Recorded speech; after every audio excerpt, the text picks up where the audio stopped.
Dərdə bax qurban olum, dərdə bax. Yazmışam ki, əzəl səni yaman yerdə haqladı. Qurban olum gözlərinə, ay oğlum. Bu canımda daha dözüm qalmadı. Ola bilməz sənə heç kim tay oğlum. Canım yanır, alovumu görən yox. Heç halımı soruşan yox, bilən yox. Sən getmisən, mənə anam deyən yox. Qayıt geri, qurban olum, ay oğlum.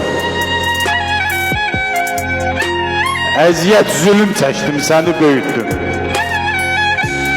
Bütün hamısı halalımdır, ay oğlum. Gileyliydim onsuz zalim dünyadan. Sen olmasan yaram sağalmaz oğlum.